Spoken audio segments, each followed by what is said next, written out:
Hola, muy buenas tardes, noches o días, de acuerdo a cómo estén viendo este video.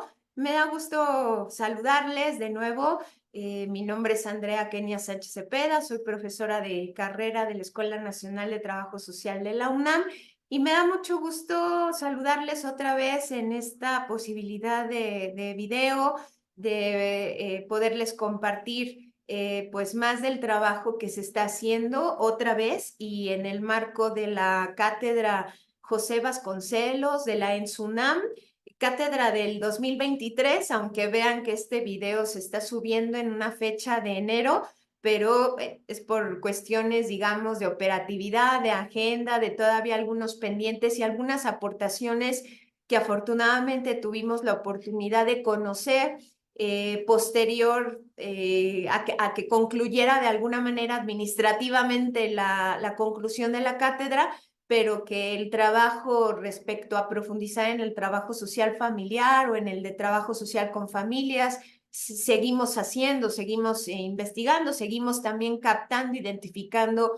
algunas temáticas, algunos tópicos que pueden ser de mucha relevancia para este tema. Y es el caso de esta videoponencia que forma parte de un esfuerzo también muy interesante, de una respuesta, yo diría más que de un esfuerzo propio o incluso de la escuela misma, una respuesta que tuvo la convocatoria del encuentro regional sobre familias, que así se tituló, Familias en América Latina, Cuestión y Acción Social, que tuvimos en mayo del 2023. Ahí en ese encuentro tuvimos la primera posibilidad de que estudiantado de Colombia nos enviaran sus ponencias, sus propuestas escritas, que en ese momento, si se acordarán, tuvimos dos ponencias que trataba una sobre adultos, trabajo social con personas adultas mayores, y la otra que trataba sobre familias y personas de desplazamiento interno forzado, que es un tema tanto en Colombia como en México muy relevante. Y esta ponencia, esta videoponencia también forma parte de alguna manera de esa respuesta de compañeras, compañeros, compañeres que se encuentran en formación y que han indagado, que han desarrollado temas de investigación desde el trabajo social que pueden ser muy relevantes y que tienen una vinculación muy directa con el tema de la familia. Entonces, pues es el caso de la videoponencia de hoy, así que esta videoponencia, por eso la van a escuchar en estos momentos, pero también la van a poder leer en la publicación, en la tercera publicación de la Cátedra José Vasconcelos.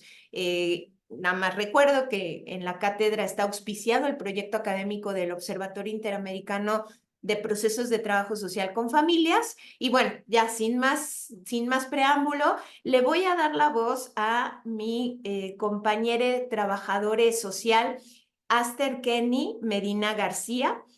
Ella es licenciada en Trabajo Social por la Escuela Nacional de Trabajo Social de la UNAM. Ha estado relacionada desde sus prácticas escolares de formación con comunidad trans, diversidad sexogenérica y también ha colaborado en el Centro de Investigación y Estudios de Discapacidad. Ella ha trabajado temas de interés e investigación, sobre todo en las disidencias sexogenéricas, juventudes desde estas diversidades sexogenéricas, comunidades trans y no binarias.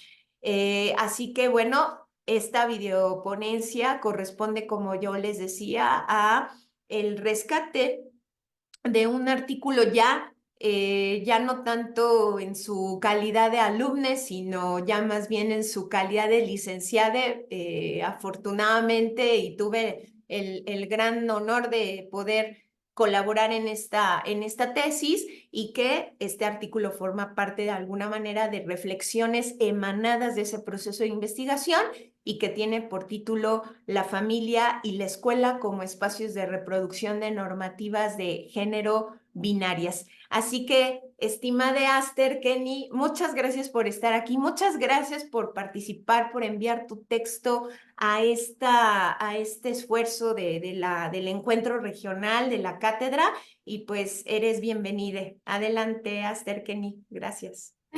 Muchas gracias, doctora.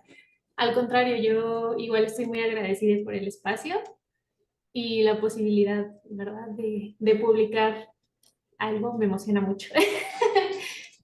Entonces, bueno, traigo aquí la presentación, entonces la voy a compartir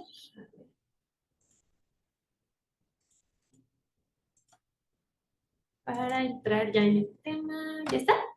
Sí, ahí ya se está procesando, ahí está. Y Ah, ya si perfecto. quieres nada más poner, exactamente, ahí está, perfecto. Muy bien, muchas gracias. Bueno,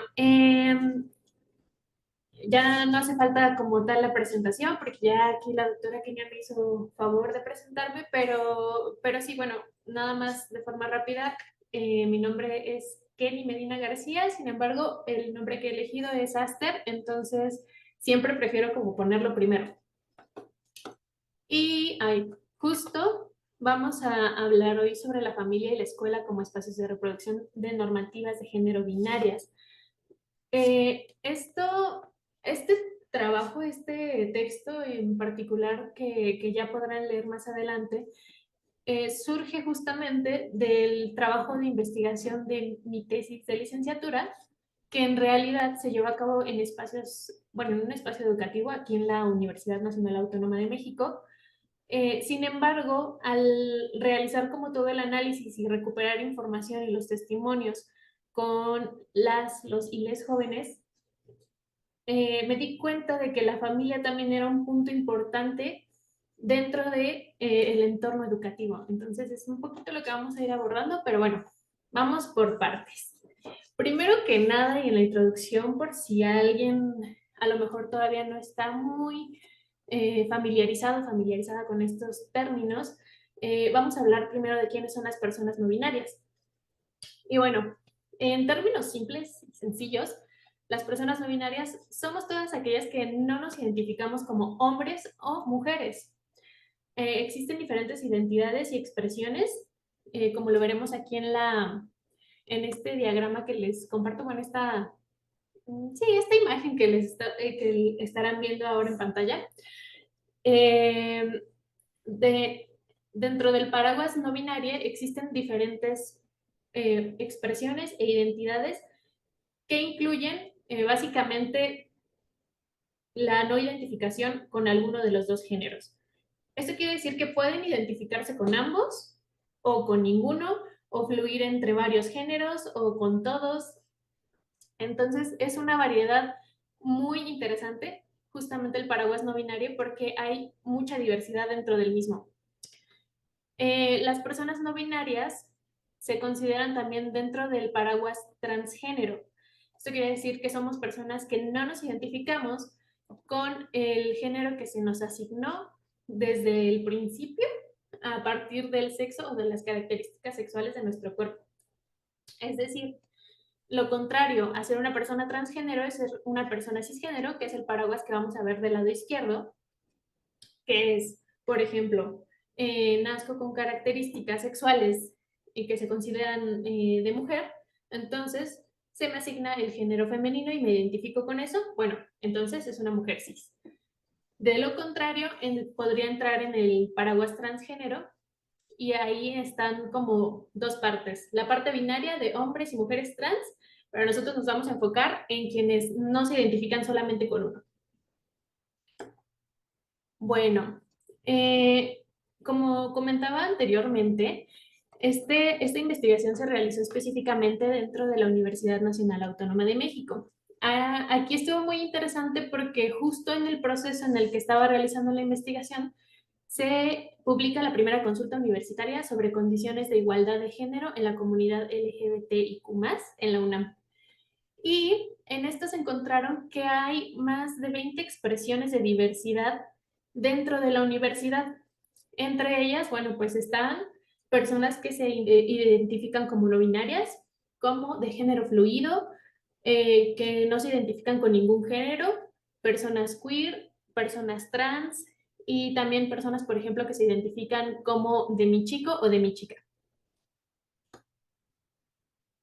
Bueno, ahora ya entrando más como a los detalles de cuál fue el proceso de investigación que estuve llevando como para contextualizar todo esto, sí creo que es importante mencionar el objetivo de la investigación, que fue comprender de qué forma afecta la discriminación al ejercicio del derecho a la educación de las juventudes con identidades de género no binarias y qué significados les daban a sus experiencias, así como a través de esta comprensión, pues la idea pues era plantear rutas de incidencia desde trabajo social en este tema a fin de favorecer el reconocimiento y ejercicio pleno de derechos de esta población.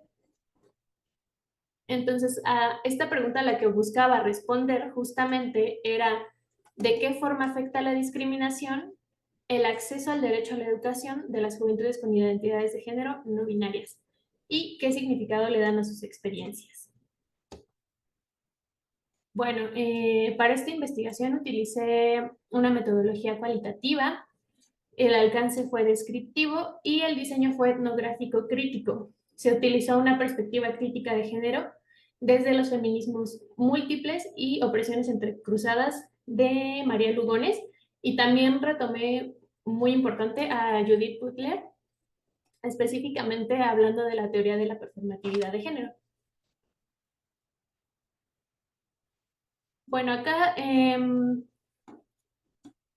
se trabajó con dos grupos focales para retomar toda esta información. Ambos fueron conformados por estudiantes, pero la diferencia fue la identidad, ya que en uno solamente participaron personas no binarias y en el otro estudiantes cisgénero, hombres, un hombre y dos mujeres. Sus edades se solicitó que fueran de 18 a 29 años, pero ahorita vamos a ver el perfil de los participantes porque me parece que el rango de edad al final quedó de 20 a 26 años, me parece. A ver, lo vamos a ver aquí. Sí, la persona como más joven tenía 20 años y con más edad en 26. Entonces al final ese fue el rango de 6 años de edad en el perfil de las personas que participaron. Y como podrán ver en esta tabla del perfil de las personas participantes, afortunadamente hubo variedad de carreras y de facultades. Si bien la Facultad de Filosofía y Letras fue como de las que mostró más interés, porque incluso personas que al final no participaron dentro de la investigación, pero que sí recibí como correos de que les interesaba participar, pero al final no pudieron integrarse, fue creo de una de las facultades con más interés en la investigación. Sin embargo, también tuvimos participación de personitas que trabajan, que estudiaron en la Facultad de Ingeniería, por ejemplo. Y también tenemos acá la participación de una compañera de trabajo social. Entonces, esta fue la distribución y ahora sí nos vamos un poquito ya más a meter en el tema. Bueno, primero que nada, me parece importante retomar las categorías sexo y género. Esto porque son las categorías clave para entender sobre todo el tema de la diversidad sexogenérica, sobre todo en términos de identidad de género. Primero que nada, cabe aclarar que desde los feminismos se ha separado el sexo del género, aludiendo a que el sexo justamente conforman las características de nuestros cuerpos, mientras que el género es la parte cultural y se compone por todos estos roles, estereotipos y demás cosas que se le añaden al género, pero que no tienen que ver realmente con el cuerpo. Bueno, desde esta perspectiva se ha clasificado los cuerpos de forma binaria o dimórfica, que es como el término que vemos aquí. Dimorfismo sexual se refiere a eso, a que se han dividido los cuerpos o se han categorizado de dos formas, hombre y mujer. Esto a partir de los genitales externos que se observan básicamente cuando nace una persona. Es decir, si tiene pene es hombre y si tiene vulva es mujer. Esa es básicamente la perspectiva del dimorfismo sexual, la cual se calca de manera automática al binarismo de género. Esto quiere decir que en esta perspectiva de que la relación sexo y género está estrechamente vinculada, solamente puede existir dos géneros. Sin embargo, algo que ya se veía venir desde las teorías queer y desde los feminismos también, es que en realidad el cuerpo no es necesariamente dimórfico. Esto quiere decir que hay condiciones, hay cuerpos que no se encuentran claramente definidos bajo los parámetros que se consideran lo que es ser hombre y ser mujer, ya que en realidad el sexo biológico es más complejo, no solamente se trata de los genitales, sino que entran otros temas como la cuestión hormonal, que es algo que, por ejemplo, se ve mucho en el tema de los deportes. Las hormonas causan un montón de controversia porque es clave dentro del dimorfismo sexual. Entonces está la parte hormonal, están los genitales internos y externos, las gónadas, están las características sexuales secundarias, ¿no? Que es mucho lo que vemos o percibimos generalmente de las personas. El tono de la voz, la estatura, la complexión de nuestros cuerpos. Todo eso se combina y hace o construye lo que vendría siendo el sexo. Sin embargo, no todas las personas tienen definido su cuerpo de alguna forma, pues binaria, ¿sabe? De hecho, es más común de lo que parece, sin embargo, no se toma en cuenta. Entonces, si nuestros cuerpos son diversos y son más complejos, ¿por qué pensaríamos que el género tiene que ser binario? Esa sería como la pregunta que voy a dejar por ahí, pero no o sea, la vamos a ir platicando a lo largo de esta charla y después. Bueno, ya pasando al tema del género, eh, retomo dos conceptos importantes desde los feminismos. Uno que es el de Lugones, que entiende el género como una ficción desde la cual básicamente nos adaptamos a un orden establecido.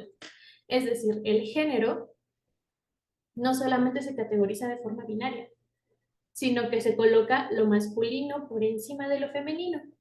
Y entonces ese binarismo no solamente es una ficción o algo que se busca encarnar y educar para que las personas lo adopten como propio, no solamente para mantener, digamos, esas dos posibilidades, sino también el orden jerárquico de los géneros, ¿no? Primero lo masculino y después lo femenino. Si hay más géneros, ese equilibrio se rompe. Entonces, en este sentido, el término de género como una ficción nos hace mucho sentido. Por otro lado, Butler nos hablaba del género como algo performativo. Para Butler, el género no solamente no es equivalente al sexo, ¿no? Sino que más bien era algo que performamos o que hacemos o damos a entender a partir de tres puntos clave. Las expresiones de nuestro cuerpo, el segundo vendría siendo la vestimenta, la vestimenta y los accesorios que utilizamos, y el tercero, el lenguaje, que es un tema también muy interesante, el lenguaje que vamos a abordar más adelante. Bueno, finalmente retomo también a Luciche porque hace un año, 2 años tal vez, hace 2 años me parece, sacó un libro muy interesante que se llama La invención de los sexos. Y en este habla justamente de cómo en realidad las diferencias de nuestro cuerpo, justamente el sexo, no hacen una diferencia grande, digamos, por ejemplo, en términos de fuerza, inteligencia, todo eso que se atribuye al género, que se atribuye a los sexos, en realidad no está vinculado como tal al sexo. Lo que Lucy Chia propone es que en realidad tiene que ver con un desarrollo neurológico, es decir, durante la infancia se nos enseña que debemos realizar ciertas actividades o se nos prohíben ciertas otras actividades que al final influyen en el desarrollo que las personas tienen en cuanto a fuerza, inteligencia y muchos temas, por ejemplo, de movilidad. Al final tiene que ver con cómo nos desarrollamos desde la infancia, que para la edad adulta ya hay podría haber una ventaja o desventaja desde cierta perspectiva, pero no está vinculada como tal al sexo, sino a la educación y a las rutinas que tenemos cotidianamente, cómo hemos sido educadas, cómo hemos crecido. Bueno, pues ya entrando más al tema de las experiencias y lo que encontré a lo largo de mi investigación, bueno, el binarismo en la educación universitaria era algo que era muy evidente, ¿no? En este sentido, retomé este concepto del currículum oculto, que aquí se me fue la cita, pero es un concepto de Giroux, espero haberlo pronunciado bien, pero si no, de todas formas están las referencias que están al final. Entonces, este concepto de currículum oculto nos sirve demasiado para entender cómo es que todas las normativas sociales en general se adentran dentro del contexto educativo, ¿no? Básicamente lo que el currículum oculto desde esta perspectiva propone es que hay una serie de valores y de creencias que no pertenecen precisamente a la institución educativa, sino que son parte del sistema de creencias, por ejemplo, del profesorado, de los estudiantes o de la sociedad en general, que convive dentro del espacio educativo y que al tener eso tan normalizado, tan naturalizado, lo llevan dentro de este espacio sin que sea, digamos, ¿cómo decirlo? Una enseñanza eh, como, ¿cómo decirlo? Como planeada, pues. Es algo que se da en el ámbito más cotidiano, pues. En ese sentido, el currículum oculto nos sirve mucho para entender cómo es que, claro, si vivimos en un contexto cis heteronormativo, ¿no? Donde justo se considera la normalidad o la expectativa es que las personas sean cisgénero, es decir, que se identifiquen con el género que se les asignó, que sean heterosexuales y que además su identidad de género sea necesariamente binaria y estable, bueno, pues entendemos que esas normativas, pues lógicamente iban a entrar dentro del contexto educativo porque forman parte de un contexto general. Y en este sentido, bueno, pues claro, eso se ve sobre todo en la parte, bueno, empezamos por la parte del entorno educativo, la parte de la infraestructura, como lo son los baños, que ha sido, creo, el tema, bueno, uno de los temas centrales junto con el lenguaje que vamos a abordar después, pero los baños creo que han sido uno de los temas más abordados respecto al binarismo, ¿no? Pues, porque se vuelve un poco complicado la accesibilidad justamente a un espacio que está planeado solamente para hombres y mujeres. Entonces, es un tema muy interesante porque justo en estos últimos 2, 3 años, o sea, despuésito de la pandemia, en muchas facultades y escuelas se han empezado a aperturar baños neutros o baños inclusivos, justo con la intención de darle un espacio a las personas no binarias donde puedan sentirse seguras y también a las personas trans en general, porque a pesar de que, por ejemplo, una mujer trans se identifique como mujer, de pronto para la comunidad es muy complicado aceptar la identidad justamente, por ejemplo, de las compañeras trans. Entonces, la intención de estos baños ha sido justamente brindar una alternativa y un espacio seguro donde quepan todas las personas independientemente de su identidad. Sin embargo, han sido pocos los espacios todavía que se han aperturado dentro de la universidad. En el momento en el que realicé la investigación, solamente se habían abierto en la Facultad de Filosofía y Letras, pero fue un baño que fue tomado por la comunidad, es decir, la comunidad dijo, necesitamos esto y este baño lo vamos a intervenir para que sea usado de esta manera. Sin embargo, las autoridades no apoyaron como la iniciativa estudiantil.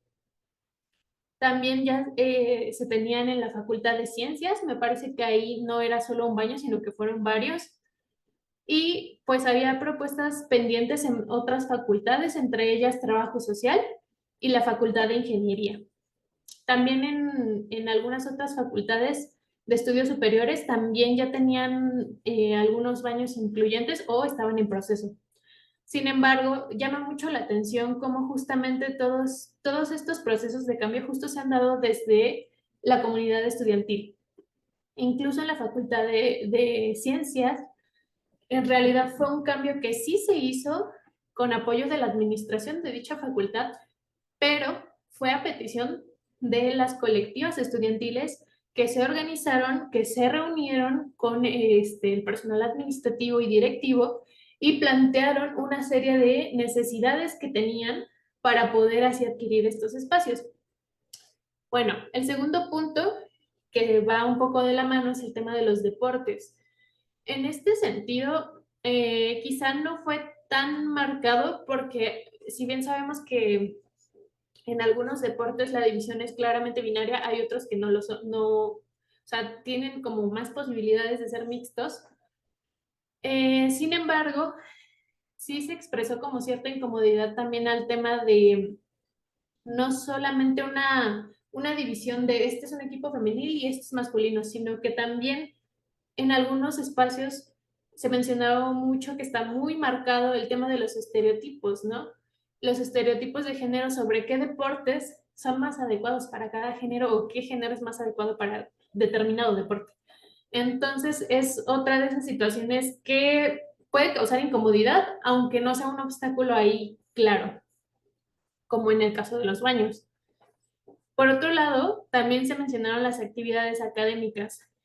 Este punto es muy interesante porque para empezar está una especie de generización de las carreras.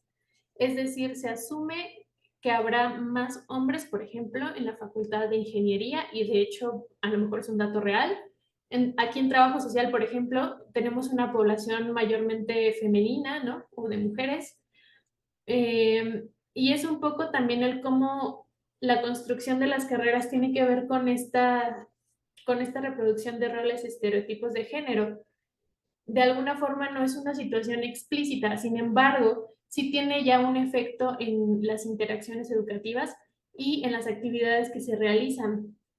Comentaban también algunos compañeros y compañeras que ya es demasiado evidente a la hora de estudiar, por ejemplo, eh, que se hacen cierto tipo de comentarios, observaciones o se busca sobre todo a, por ejemplo, a hombres para actividades que son más de salir a campo. Entonces, al final, si bien tampoco es que la universidad restrinja el género para entrar a cierta licenciatura, ya en la práctica hay cosas que pues hacen como, refuerzan estos estereotipos.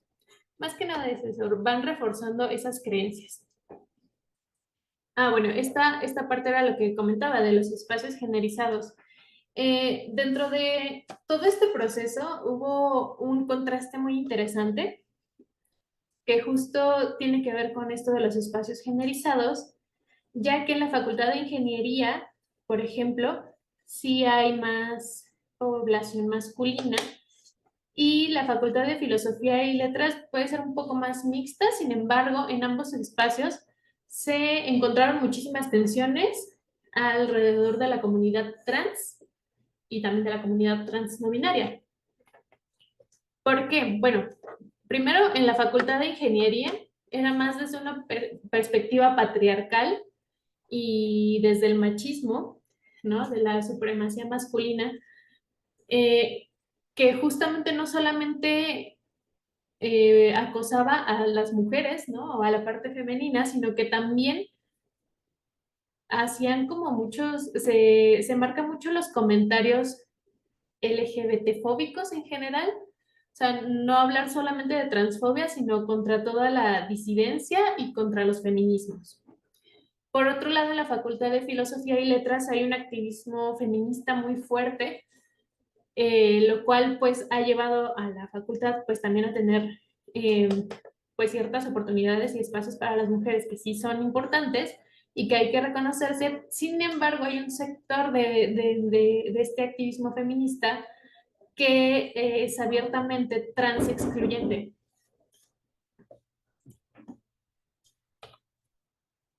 Entonces, bueno, fue muy interesante ver cómo estas tensiones al final son diferenciadas dependiendo del espacio donde te encuentres específicamente. Ahí. Y bueno, justo es al siguiente tema al que voy, ¿no? La parte de espacios y climas de enseñanza y aprendizaje.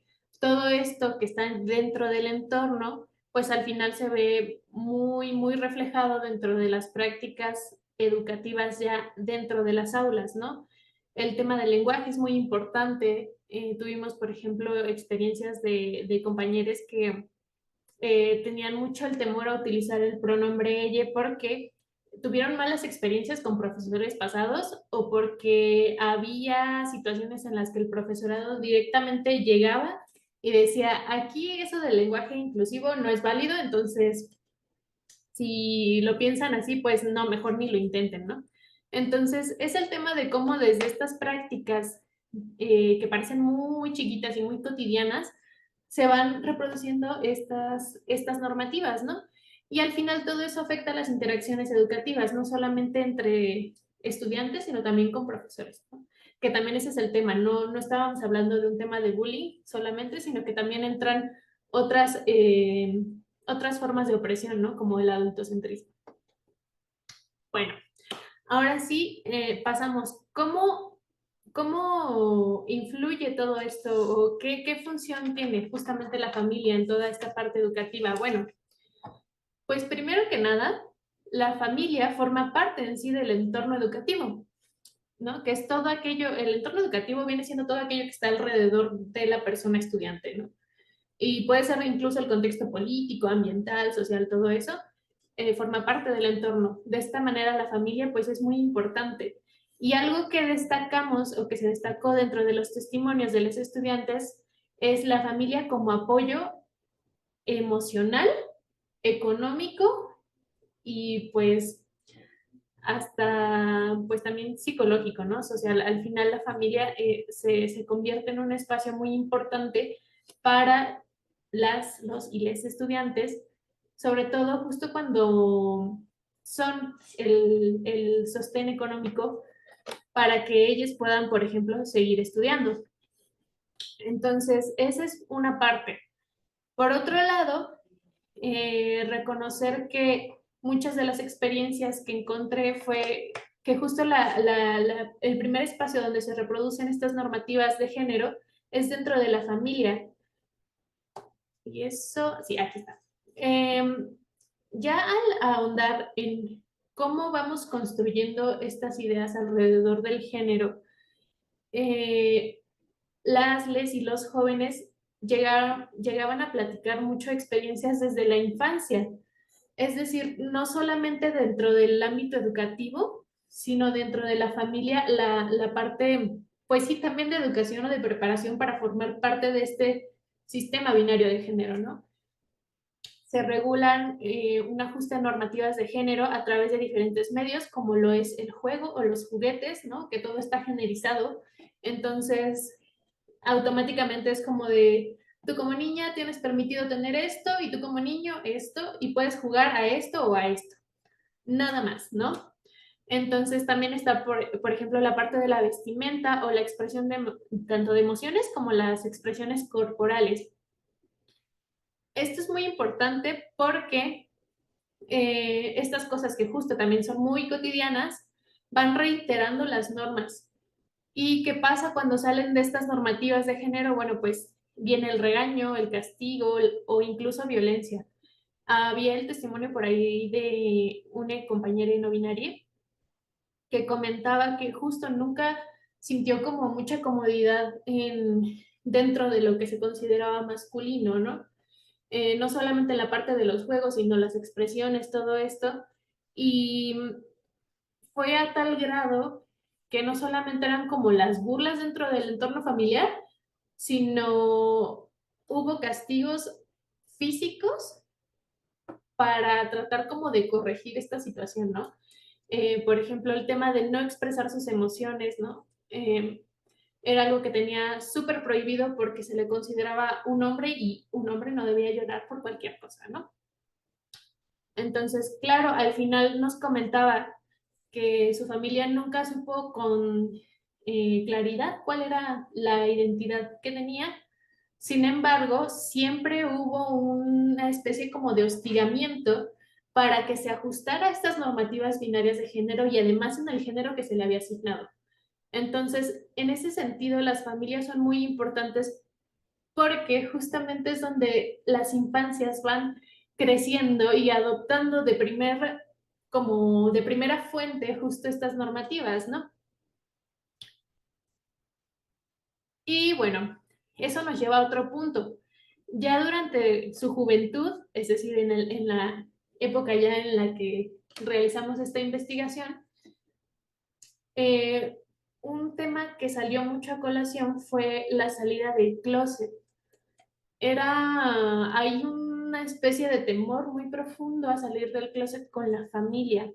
Y esto puede deberse justamente a que ahí es donde se aprenden de primera fuente las normativas de género y que ya sabemos que si no cumplimos con ellas implica un regaño, entonces hay una inseguridad de expresarse fuera de esas normativas, en general y sobre todo con la familia. O sea, ese es el espacio que más se mencionó como me causa temor, ¿no? Expresarme libremente. Y es interesante porque eso no solamente pasa con las personas no binarias o las personas trans, en general es algo que sucede mucho con la comunidad LGBT. Y justo se menciona que esto no es algo casual, sino que justo tiene que ver con protegerse a sí mismos o proteger a la otra persona. Es decir, no le digo que soy trans porque, híjole, no sé cómo va a reaccionar y seguramente se va a sentir mal o se va a decepcionar o va a estar triste y no quiero eso, ¿no? Por un lado, no sé cómo lo va a tomar, ¿no? O por otro lado, que justo es un tema que sucede mucho con estudiantes, el temor a perder, por ejemplo, el sustento económico o el apoyo que le brindan sus familias para seguir estudiando y continuar con su carrera, eso también es muy importante en este tema de la salida de closet. Entonces deciden reservar ese momento o postergar ese momento de expresarse libremente dentro de sus espacios familiares a un momento en el que se sientan mucho más estables económicamente para salir de casa por si acaso. Eh, Esto es importante porque al final la salida del closet llevaría a la familia como a un cuestionamiento muy profundo de las normativas de género y no todas las personas tienen como la disposición de cuestionarse todo eso, ¿no? Que es algo que estuvimos descubriendo mucho en la parte de esta investigación. O sea, no solamente es el tema de no hay información, porque puede haber un sector que en efecto no tenga el acceso a esa información, no lo conozca. Sin embargo, hay personas que aún con la información deciden no cuestionarse. Y eso es como la parte más grave de todo esto. Entonces, todo este tema de las familias me parece muy interesante. Entonces retomé algunos testimonios con un poquito de la investigación de otra persona, de Cruz. Esa investigación se realizó el año pasado, el 2023, y acá les comparto justo un testimonio que me pareció muy interesante porque habla de las mamás de hijes trans. Justamente esta está enfocada más en infancias trans, pero habla como después de que las niñas salen del closet, ¿no? O deciden platicar con sus mamás sobre su identidad, estas empiezan a tener un cuestionamiento de las normativas. pero también implica informarse, implica leer, implica estar en constante movimiento e incluso para muchas implicó tratar de educar al resto de los familiares para que pudieran aceptar a sus hijos y sus identidades. Entonces, eso no solamente se ve en la parte familiar, sino también en la educativa, ¿no? O sea, familias trans, mamás de hijas trans, por ejemplo, que están justo ayudando o acompañando a las niñas en su proceso de transición y que tienen que también mediar la situación, por ejemplo, con la escuela, ¿no? Que de pronto en el ámbito universitario no es tan rígido, sin embargo, en los niveles básicos, por lo menos aquí en México, pues el uniforme es una cosa que está muy establecida, ¿no? Entonces, las niñas usan falda y los niños usan pantalón. Entonces, acá ese tema es algo que se va ampliando a otros espacios. Por eso le puse acá transiciones familiares, porque en realidad cuando una persona trans se apoya dentro de su familia, toda la familia o toda la red de apoyo familiar, digamos, va generando cambios. Y eso es algo que recuperé de esa investigación que me pareció muy interesante porque decía que ya se ha comprobado que sí hay muchos cambios, no solamente en su forma de entender el género, sino en las relaciones en sí. O sea, hay personas que como no están dispuestas a aceptar este cambio de identidad de género, al final se alejan y puede haber rupturas en los vínculos familiares o puede ser que sea lo contrario, ¿no? Lleguen a un momento de entendimiento en el que haya más unión o se vinculan con otras personas o con otras familias que están pasando por situaciones familiares similares a la que están pasando y esto les permite tener nuevas redes de apoyo. Entonces, esa parte de la familia la resumo en estos tres bloques, sobre todo para quienes sí logran, digamos, llegar a un entendimiento de las identidades trans, porque creo que más allá del temor a salir del closet, es un proceso muy largo que a algunas personas les puede tomar muchísimo tiempo y a otras quizá no tanto y a otras quizá deciden nunca atravesarlo, pero empieza justamente con el reconocimiento y el cuestionamiento, ¿no? Que al final es como la transición de género de nosotros. Iniciamos cuestionando justamente las normativas, reconociéndonos a nosotros mismos, eh, cuestionando nuestra identidad, quiénes somos y justo con el autoconocimiento, ¿no? Pues acá para las personas familiares que acompañan a sus hijas trans o a sus familiares trans en general, también es un proceso de cuestionar y reconocer pues una realidad diferente a la que siempre le han dicho que es la única. Posterior Estimada, a eso, estimada Kenny, un favorzote. Lo que pasa es que la plantilla no está cambiando. Entonces, o sea, sí se escucha muy bien, pero si quieres, es que la plantilla como que se quedó congelada en el espacio general. O sea, sí, prueba salir y volver a ponerla, la la, presentación. Exacto, ah, sí, porque se quedó ahí como mutada. A ver, voy a abrir mi video para que igual se sí, se quedó quedó. ahí como, pero no te preocupes. Yo creo que es importante en la última en la que estabas para que, ándale, ahí estamos perfecto y te dejo ya para que vayamos cerrando. Muchas gracias. No, gracias a usted por la observación, es importante. Bueno, después de este cuestionamiento, pues entonces ya iríamos a un proceso de transición, ¿no? Donde nos permitimos entender la realidad de otra manera y entonces a lo mejor redefinimos también quiénes somos y cómo estas normativas de género en realidad no nos definen. Al final está la resistencia, que es algo que me pareció muy interesante en la investigación que recuperé de Cruz, que justamente hay familias que ya después de pasar por todos estos procesos de cuestionamiento y todo eso, les queda como la única opción resistir juntos, ¿no? Bueno, pues sí, formar redes de apoyo entre familias trans, que así es como se les ha llamado, y, y justo como difundir la información sobre las identidades de género, pero también al mismo tiempo acompañar en cada proceso a estas personas trans, a estas infancias que están pues justamente resistiendo al sistema para que no estén solas, ¿verdad? Soles.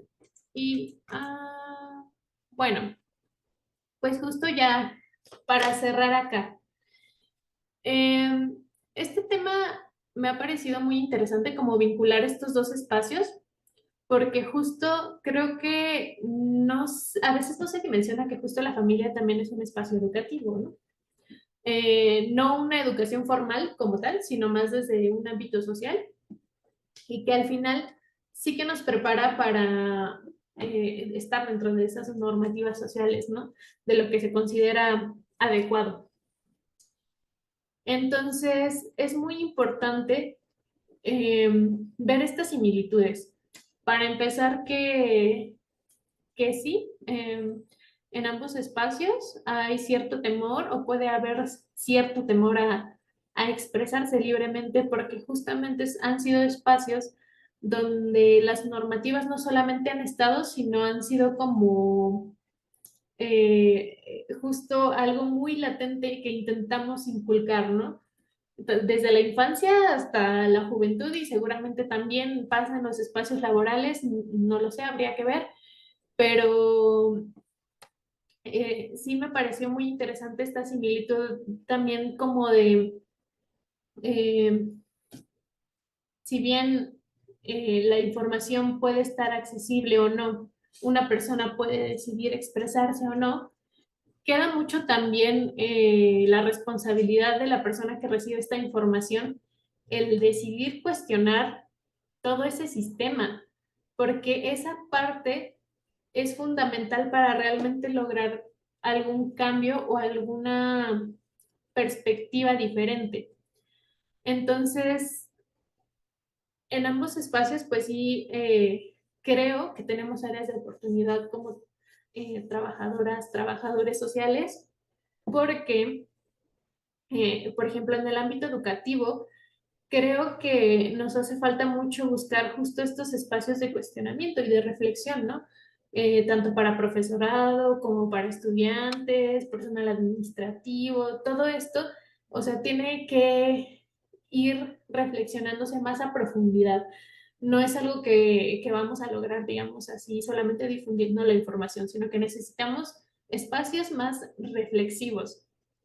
Y en el ámbito de la familia, por ejemplo, me parecía muy interesante ver cómo justo muchas familias activistas trans o activistas que tienen hijas trans hacen referencia a esto, ¿no? Del tema de las transiciones de género y de pronto resistir a todas las normativas acompañando a sus hijas puede ser muy duro. Entonces, al final, quienes se acompañan son entre ellas mismas, ¿no? O sea, una red de familias que se articula para poder resistir a todo ese sistema y para poder acompañarse en un proceso que de pronto no es muy visibilizado. Entonces, hay mucho, en este sentido se ha recurrido mucho a la estrategia de grupos de pares. En general, en la comunidad trans no binaria, creo yo he asistido a algunos grupos de pares, pero también sobre todo en el tema de familias. Y pienso que podría ser un área muy interesante para explorar desde trabajo social también, acompañar a las familias en estos procesos de transición en los que ya sabemos que hay una normativa muy rígida y que estas personas están pasando para empezar sus propios procesos de cuestionamiento. Y más allá de eso, también el mismo hecho de volver a cuestionar o rebotar esas preguntas al mismo sistema, ¿no? Al sistema educativo y todo lo que está fuera de ese vínculo familiar. Entonces, me parece muy interesante, solo quería agregar como esa,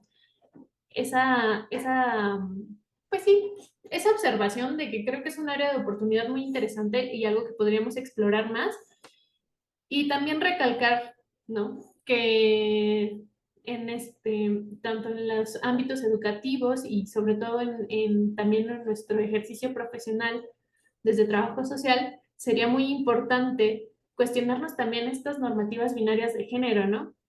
Me pasaba mucho que me surge esta duda con el tema del familiograma, por ejemplo, que es una herramienta muy importante en trabajo social y que la simbología es binaria, tal cual, y no hay otra opción, ¿no? Entonces, por ejemplo, en cosas como esas, que parecen muy sencillas, pero justo son muy simbólicas, necesitamos como todavía cuestionarnos, generar nuevas alternativas.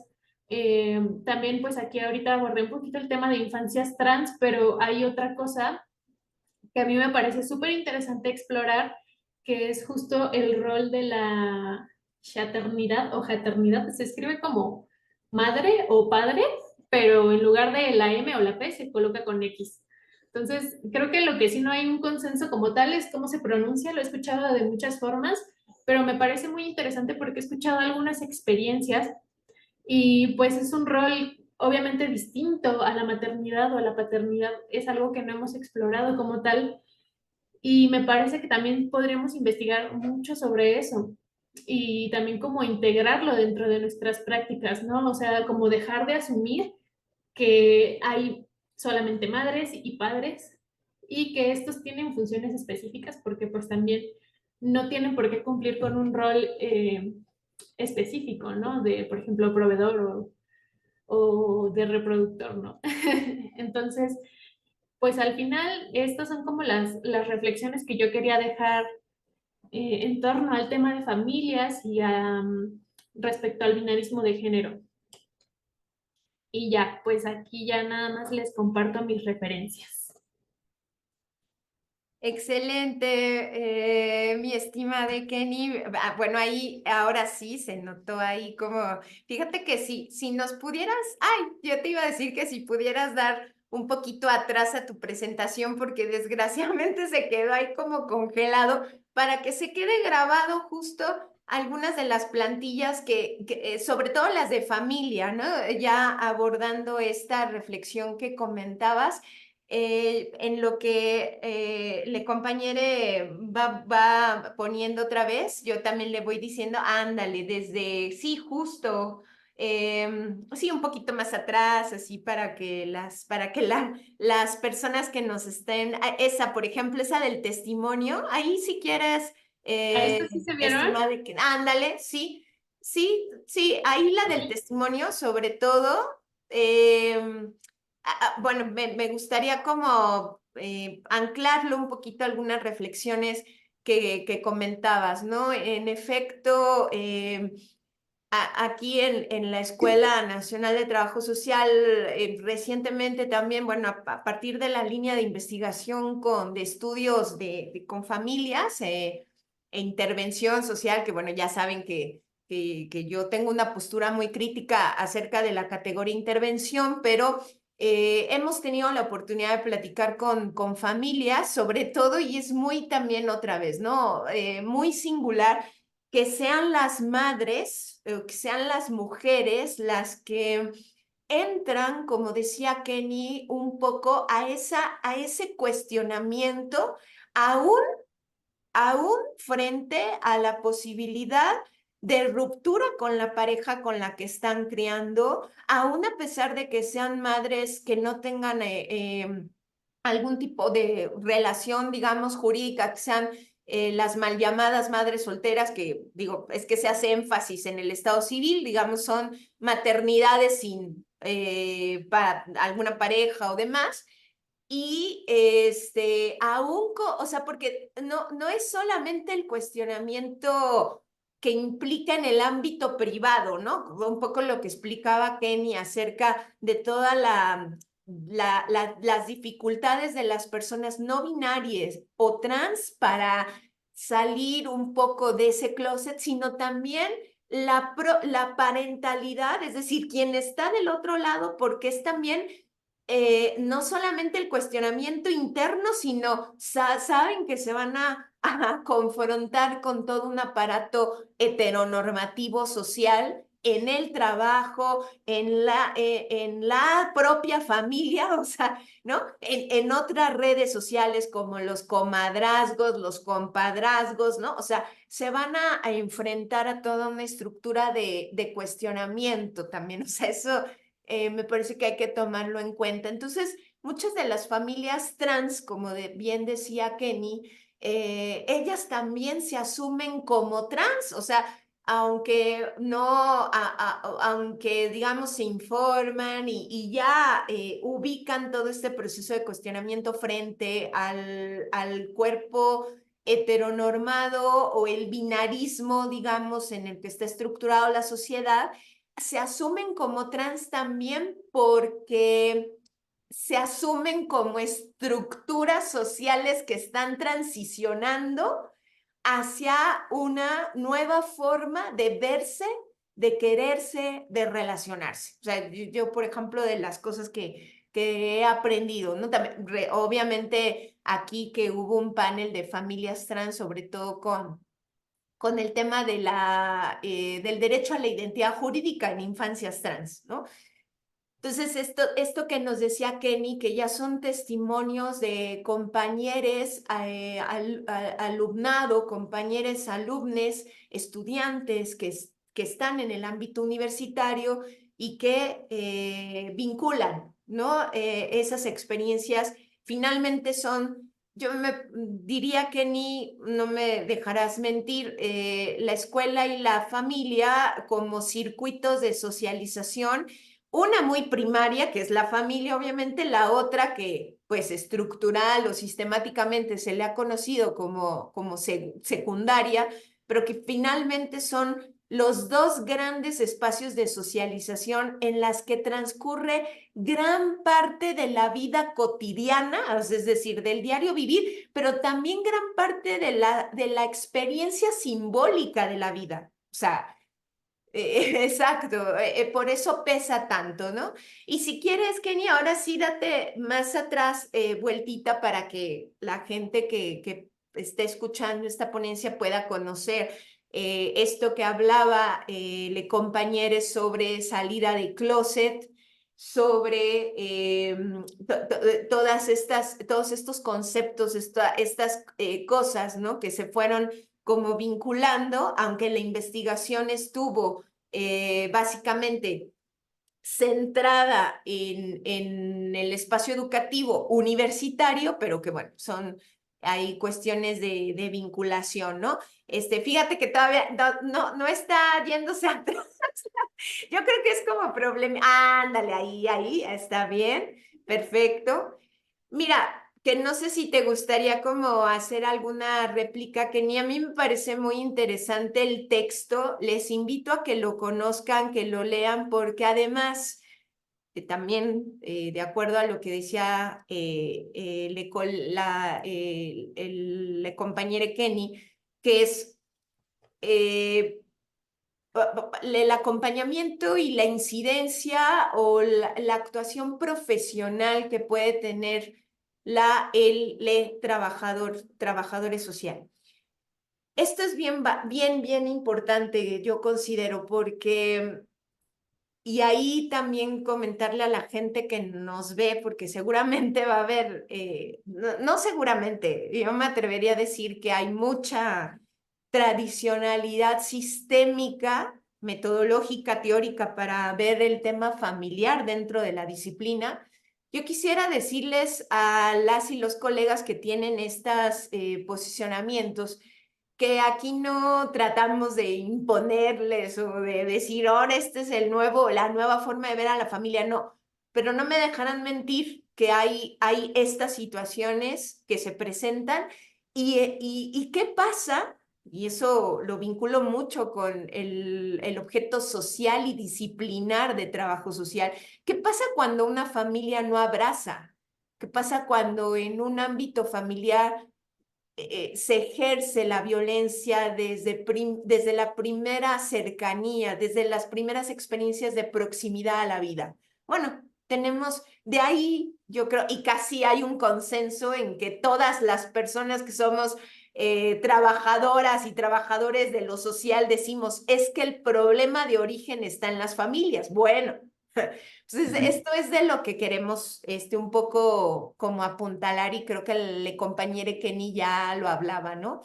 No solamente brindar información, sino generar espacios de diálogo y de cuestionamiento, no por cuestionar solamente, sino justo un espacio de diálogo, de sensibilización, de concientización, para que esas familias les va a costar un poquito de trabajo por lo que ya hablábamos, ¿no? Que no solamente se confrontan a la situación específica de la transición de su hija o de la salida de closet de sus hijas, hijos, hijes, sino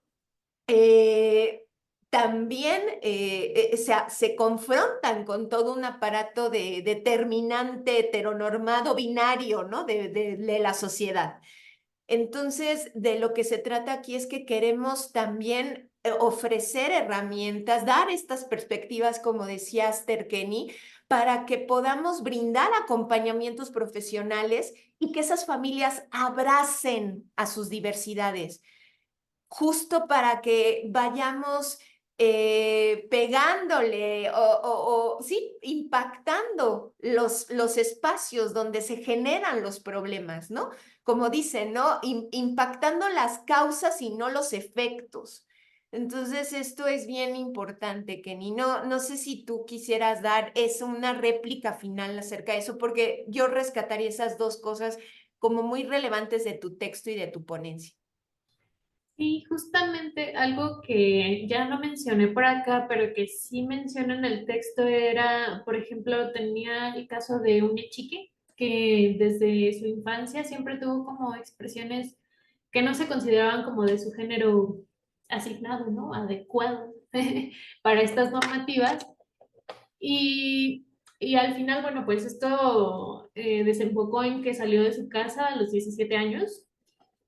Me comentaba como de es que ya, o sea, de plano era una situación que no podía soportar, porque sí estamos hablando de un contexto ya violento. Entonces,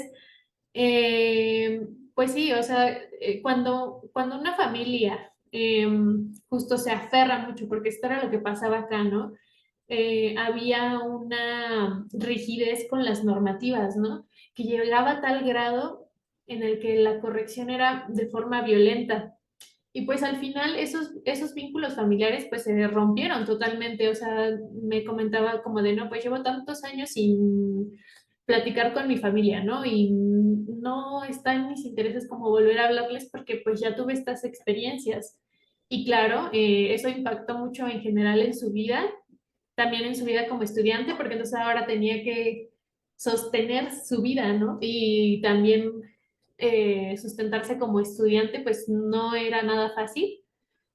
Y, y sí creo que así, sí, no sé, me pongo a pensar en justo en el tema de volver a la infancia trans, ¿no? O sea, eh, qué interesante hubiera sido como intervenir, por ejemplo, bueno, no intervenir, pero sí incidir, como reflexionar en esos momentos en el que todavía estaba con sus relaciones familiares y quizá tal vez si no hubiera perdido como como toda esta red, porque de plano salió, creo que nada más tenía contacto con una persona de su familia extensa, entonces ya al final digo, pues híjole, se pudo haber hecho un trabajo ahí mucho más profundo. Y sí pienso que sería algo muy interesante desde el trabajo social abordar como todos estos acompañamientos, porque las familias que lo están logrando hacer, digamos, no solas, pero sí como a lo mejor sin un acompañamiento profesional, pues seguramente traen un montón de cargas justamente de luchar contra todos esos sistemas. Y me parece muy, muy, muy importante, sí, ver como esa parte, porque entonces lo que decíamos justo del tema es que creo que también aquí entra mucho el tema del derecho a la familia, ¿no? Eh, y creo que no lo recuperó, o sí lo puse por acá porque quería ponerles una cita, no, se me fue. Pero bueno, el caso es que encontré por ahí una cita de Paul Preciado, que justo es una persona disidente de género, y hacía hincapié justo en esta parte, ¿no? Claro, o sea, se defiende mucho este supuesto derecho a la familia, pero justo dónde estaba ese derecho a la familia cuando yo como niño no pude, o sea, perdí como ese vínculo familiar justamente porque no podían aceptar quién era. Entonces, al final ese derecho a la familia pues también se ve vulnerado en ese sentido, ¿no? Cuando hay esa ruptura de relaciones justamente por un tema de normativas, que tampoco tendría que ser así, ¿no? Y es muy duro, pero, o sea, es real que también no es un tema de defensa de la familia como tal, sino de las normativas que están ahí.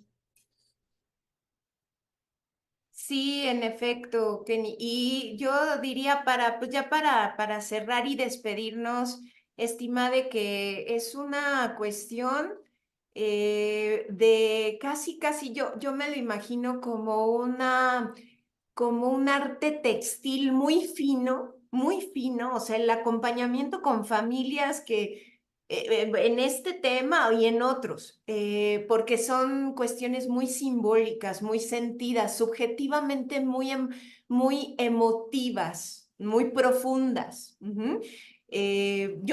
No, obviamente no me quiero meter a terrenos más psicosociales, pero sin duda los tenemos que tocar, o sea, cuestiones muy profundas como las heridas de rechazo, la herida de la ausencia, o sea, son temas que tocan, ¿no? Entonces, el trabajo, como bien dices, un trabajo temprano, un trabajo de identificación, de detección, de ir también acompañando esa transición familiar, es decir, está la persona, ¿no? Pero también esa red, ¿no? Y habrá a lo mejor un trabajo de mediano o largo plazo que a lo mejor, eso también, ¿no? Tenemos que entender que lo social no es estático, se mueve, ¿no? Entonces, pues podrá haber familias, entornos familiares que no van que no quieren pacificarse, democratizarse, pero entonces habrá que tener opciones y tú las dijiste muy bien en tu ponencia, la construcción de redes sociales de apoyo, de redes de apoyo social más bien, porque para distinguir, ¿no? El concepto de redes sociales. Y habrá otras opciones, ¿no? Como fue también, y veo yo sabiendo un poco de tu investigación, como es el caso de las personas con las que trabajaste, las personas no binarias o que sí se identificaban como personas cis, que en la escuela ya empiezan a constituir opciones, ¿no? Opciones de vinculación, grupos de apoyo, de escucha, de solidaridad mutua, ¿no? Y también pues hemos dicho que el tema de la familia en ese sentido no es cerrado, ¿no? Es abierto, ¿no? Pues bueno, muchas gracias, Kenny. Ya no nos extendemos más porque lean el texto de Le Compañere, que insisto, va a estar en en la tercera publicación de la cátedra José Vasconcelos, que se llamará Familias en América Latina. Y bueno, su texto está integrado en un cuarto capítulo que obedece a prácticas investigativas de formación o de investigación, como es el caso de Kenny. Muchas gracias, Kenny. Felicidades por el trabajo y bueno, pues nos seguimos viendo y leemos sus comentarios. Si es que se puede comentar, si no, pues ya saben, aquí conmigo, ahí en la Escuela Nacional de Trabajo Social. Y Le Compañere tuvo el dato, ahí cuando se publica el texto podrán conocer su dato de contacto. Muchas gracias, nos vemos. Bye bye.